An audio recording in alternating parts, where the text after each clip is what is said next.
Hey, this is Brandon. Just want to talk about tourniquets really quick for a minute. Tourniquets absolutely save lives. I've seen it happen hundreds of times, literally hundreds of times. Been a firefighter for 25 years and ski patrol, search and rescue, whitewater rafting guide. So I've been out in many different environments and I've seen tourniquets and how they've saved lives. One thing you want to be aware of is buying a cheap imitation tourniquet. One that is probably from China. The material's not going to last.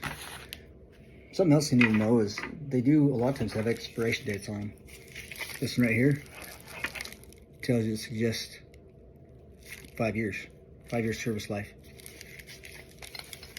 Believe it or not, that's a good recommendation to follow because material breaks down. If you ever had a pack or something like that, your favorite item of clothing breaks down, the material breaks down, and so this, and then you're planning on saving somebody's life with it, you want to make sure that it's not counterfeit, but it also is in good condition. There's a lot of different types of tourniquets. The most common would be the cat T tourniquet. There's other ones that are similar. This Recon is one similar, both great tourniquets. There's also the soft tactical tourniquet. I'll show you the differences another day, but just giving you a brief intro to them. This is also a tourniquet. This is the Rats SWAT T tourniquet. This one is kind of like a inner tube. You just wrap and it holds tight. It's got some simple instructions on it. It kind of ties to itself. All in all, tourniquets save lives. I'll be back for more to tell you more about tourniquets. First off, don't be afraid to use a tourniquet. Second off, you want to make sure hide to survive. That's the best way to do it. It's got to be on a bone, right? So on your arm. So it's only for your arms or your legs. Something that's really important to know about tourniquets.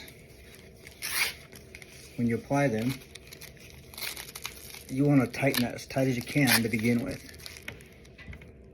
There is only so much slack in this ribbon when you're tightening. So if you don't tighten it all the way, as tight as you can with the Velcro, you may not have enough tightening here to even do the job correctly.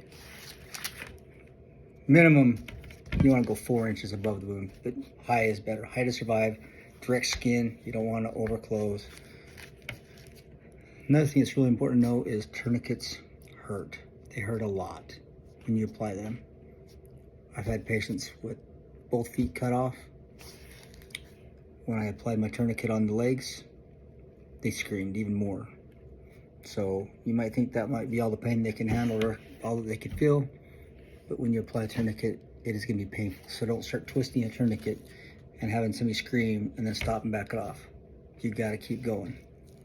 You got to turn the tourniquet until the blood stops flowing. That's the whole point of a tourniquet.